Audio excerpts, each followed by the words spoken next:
오늘부터는 레위기를 보도록 하겠습니다. 레위기의 처음 시작은 1장 1절에 되어 있는 것처럼 하나님께서 모세를 불러서 말씀하시는 것으로부터 시작이 됩니다. 그런데 우리가 이 레위기를 하면 우리의 머릿속에 가장 박혀 있는 것은 제사장들의 책이라고 생각되는 경우가 많이 있습니다. 틀린 말은 아닙니다. 주님께서 제사장들을 세우시고 그리고 제사장들이 예배를 어떻게 드리고 제사장은 어떠한 삶을 살아야 되는지를 가르쳐 주신 말씀이기는 합니다. 그러나 레위기 전체에 보면 반드시 제사장에게만 속한 말씀이라기보다도 하나님을 믿는 모든 백성들에게 사실은 말씀하신 바라고 이해를 해야 합니다. 1장 1절에 보면 여호와께서 회막에서 모세를 부르시고 그에게 말씀하여 이르시되 이렇게 되어 있는데, 사실은 모세라는 말에 자기의 이름을 넣고 읽을 필요가 있습니다. 다시 한번 다 같이 자기의 이름을 넣고 읽도록 하겠습니다. 여호와께서 회목에서 이강민을 부르시고 이강민에게 말씀하여 이르시되.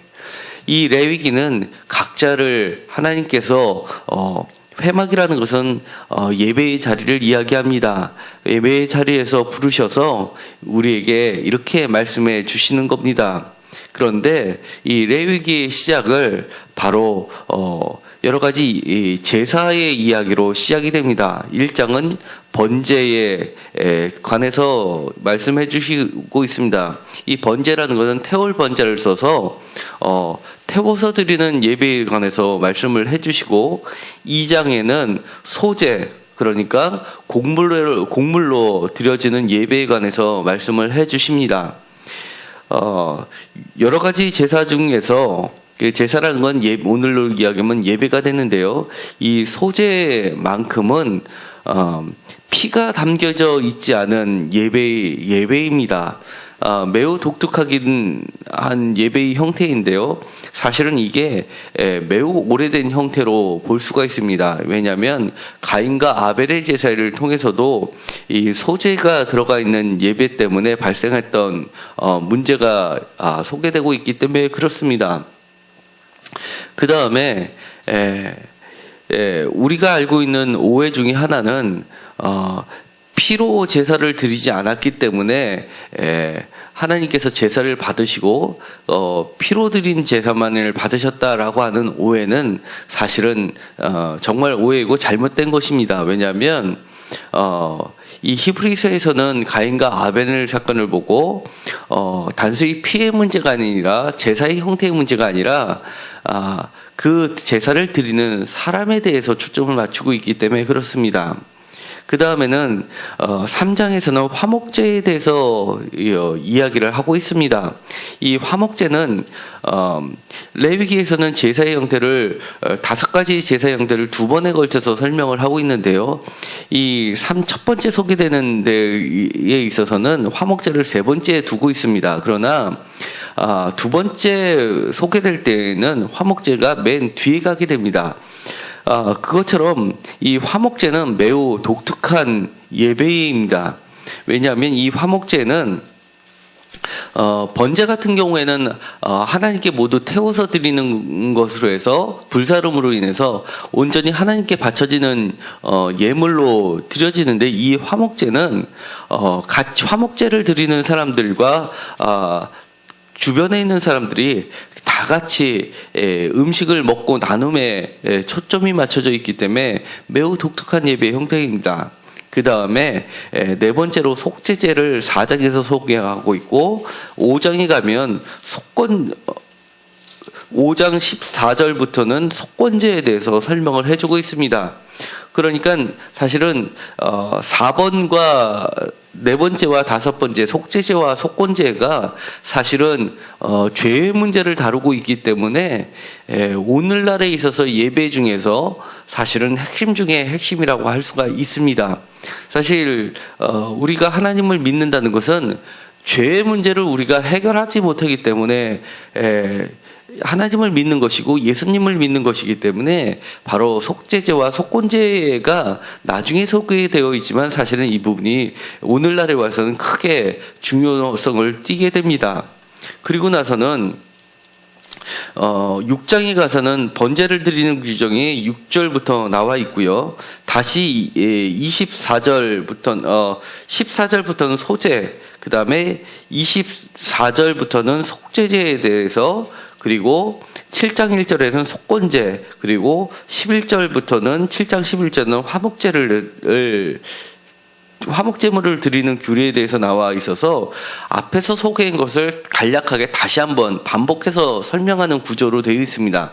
그러니까 같은 내용이라도 앞에 부분하고 뒤에 부분을 같이 비교해서 말씀을 보면 좋을 듯합니다. 지금까지는 5가지의 예배 형태를 가지고 예배에 대해서 배우게 될 테고요. 이 부분은 나중에 더 추가적으로 말씀을 드리도록 하겠습니다. 그런데 지금까지 본 것만 해더라도 레위기는 분명히 제사장에 관련된 이야기처럼 보여집니다. 그만큼 레위기를 시작하면서 제사로부터 시작되는 것을 보아서는 예배가 얼마나 중요한지, 그리고 예배를 통해서 하나님께서 만나주신다는 것을 알게 됩니다. 그래서 예배에 참석하는 것, 그리고 예배를 드리는 것이 얼마나 중요한지를 다시 한번 깨닫게 되는 시간이 되었으면 좋겠습니다. 그리고 오늘 읽었었던 본문인 19장부터는 이렇게 되어 있습니다. 여호와께서 모세에게 말씀하여 이르시되라고 하면서 마치 레위기 1장 1절과 같은 형태를 띠고 있습니다. 그런데 이 19장은 레위기 전체의 핵심이라고 할 수 있는 중심장이라고 할 수가 있습니다. 2절에 보면 너는 이스라엘 자손의 온 회중에게 말하여 이르라. 너희는 거룩하라. 이는 나 여호와 너희 하나님이 거룩함이니라. 이렇게 되어 있습니다. 그러니까 레위기 전체의 주제가 뭐냐라고 말할 때는 바로 이 거룩입니다. 이거에 대해서는 모든 학자들이 의견의 일치를 보고 있는 겁니다. 너희는 거룩하라. 그러니까 우리들을 거룩하게 하기 위해서 하나님의 속성인 하나님은 거룩 자체이기 때문에 우리가 하나님을 만나기 위해서는 우리들도 거룩해야 되기 때문에 이 레위기를 통해서 말씀해 주시는 거라 할 수가 있습니다. 그러니까 우리가 레위기를 전체를 읽을 때는 사실은 이 우리의 삶이 어때야 되는지, 그리고 레위기를 통해서 우리가 하나님을 어떻게 닮아가야 되는지에 대해서 초점을 맞추면서 이 레위기를 볼 필요가 있다는 겁니다. 그런데 예수님께서는 새로운 시각으로 레위기를 읽으셨던 것 같습니다. 왜냐하면 이 복음서에 보면 예수님과 선생과의 대화를 보면 율법이 무엇이냐라고 할 질문에 대해서 하나님 사랑과 이웃 사랑에 대해서 2가지로 요약을 해 주십니다. 그런데 이 19장 18절에 보면 예수님께서 지적하신 이야기가 나옵니다.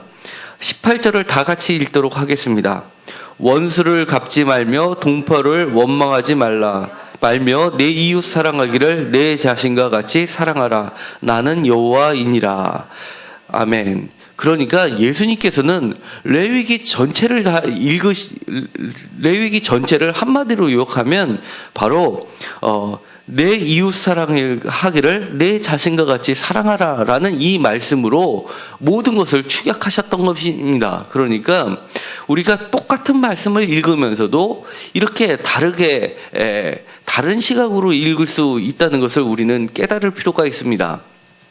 왜냐하면 많은 사람들이 그리고 유대교 사람들이 그동안은 하나님은 거룩하신 분이다라는 것은 동일하게 의견의 일치를 보았습니다. 그리고 그 거룩함, 하나님의 속성인 거룩함을 따라가기 위해서 그들도 거룩해야 되기 때문에 세상의 더러움과 분리하는 작업들을 많이 했습니다. 그래서 바리새인이라고 하면은 분리하다라는 뜻을 기본적으로 갖고 있습니다.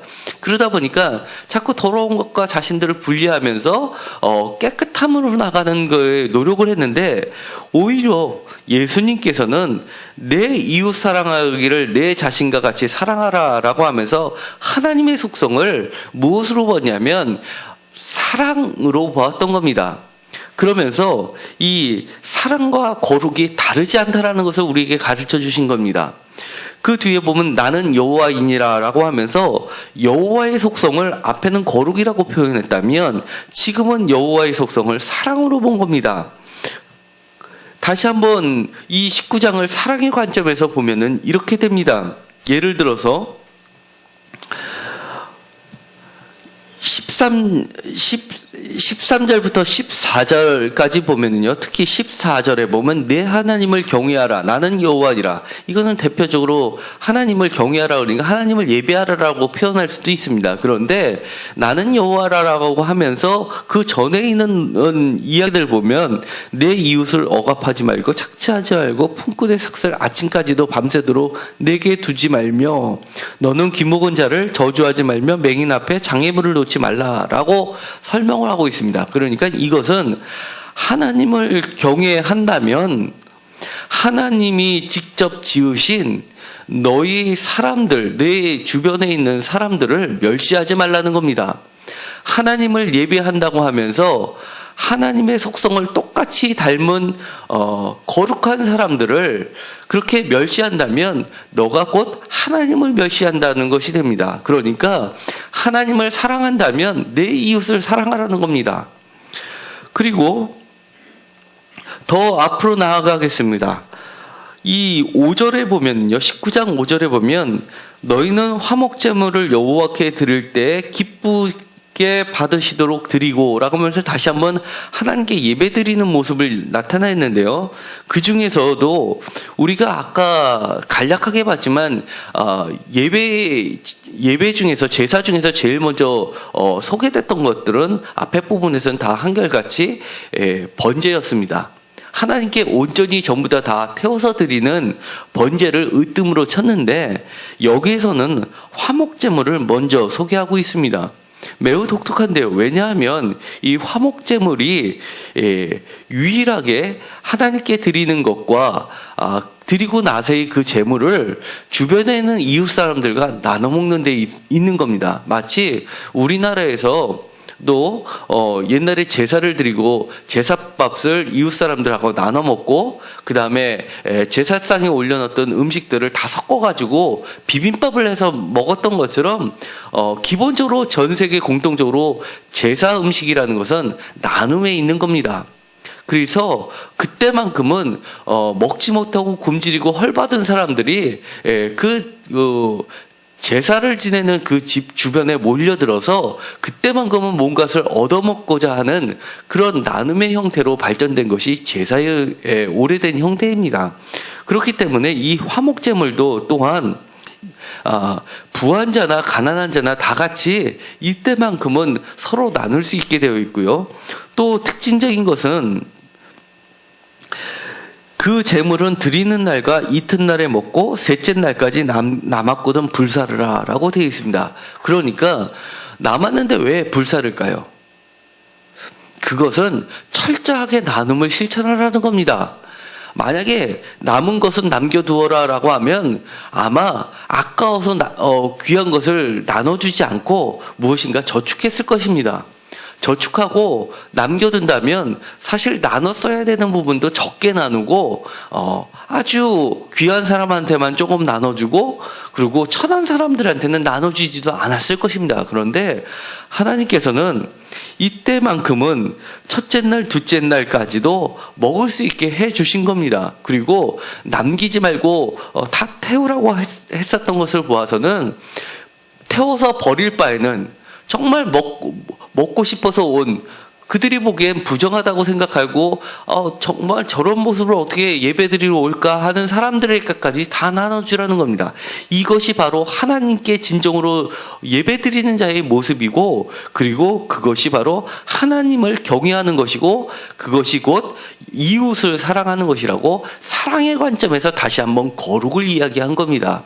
그러니까 이 레위기 전체는 어떻게 보면 짐이 아니라 우리를 진정으로 하나님을 닮아가게 하는 모습으로 변화시켜 주는 것에 초점이 맞춰져 있는 것입니다. 어떻게 보면 레위기 1장부터 들어가다 보면 상당히 복잡한 이야기들이 전개가 됩니다. 각을 뜨고 이런 식으로 되어 있습니다. 가죽을 벗기고 정강이는 씻고 이런 얘기가 되고, 버릴 때는 또 어디 가서 버리고 그다음 피는 뿌리고 이렇게 되어 있는데, 사실은 그 각각에 다 의미가 있는 겁니다. 예를 들어서 간략하게 소개를 하면 나중에 좀 더 자세하게 얘기하겠지만, 번제를 드릴 때 와서 그 예물을 갖고 온 사람이 손을 얹고 안수를 합니다. 그리고 나선 그 제물을 잡는 사람이 제사장이 아니라 그 제물을 갖고 온 사람이 그 제물을 죽이게 됩니다. 그것은 뭐냐면 죄를 지은 사람들이 스스로 죄의 삭사를 감당하라는 겁니다. 이런 것처럼 사실은 우리가 너무 복잡하고 어려운 것처럼 느껴지지만 하나하나씩 해설을 같이 풀어가면서 묵상하다 보면 정말 하나님께서 얼마나 우리를 이거를 억압하게 해주신 규례가 아니라 우리에게 정말 참 기쁨을 주시기 위해서 그렇구나라는 것을 이해하게 됩니다. 오늘은 레위기를 들어가면서 다시 한번 초점, 하나님을 사랑하는 방법, 그리고 하나님을 사랑한다면 이웃을 사랑하는 방법에 대해서 알려주시는 것이고, 그렇게 사랑이신 하나님께서 우리에게 선물로 주신 것이 첫 번째가 바로 예배라는 사실을 기억하시기 바랍니다. 기도하고 마치기로 하겠습니다. 하나님께서 회막에서 모세를 부르시듯이 저희들을 예배하는 장소에서 저희들을 불러서 얘기해 주시는 것을 듣게 됩니다. 예배를 통해서 하나님을 만나게 하시고 우리들에게 구체적으로 말씀하여 주셔서 우리의 삶을 하나님의 거룩함으로 다가가게 하여 주시옵소서. 우리의 식어진 심령에 하나님의 사랑을 심어주셔서 우리가 하나님의 속성으로 하나님의 형상대로 지으심을 받은 이웃 사람들과 평화롭게 화목하게 사랑으로 살게 하여 주시옵소서. 그렇게 함으로써 예수님이 사셨던 것처럼, 예수님이 레위기를 읽으셨던 것처럼 우리도 레위기를 읽고 해석할 수 있게 하여 주시옵시고 예수님처럼 살게 하여 주시옵소서. 예수님의 이름으로 기도드렸습니다. 아멘.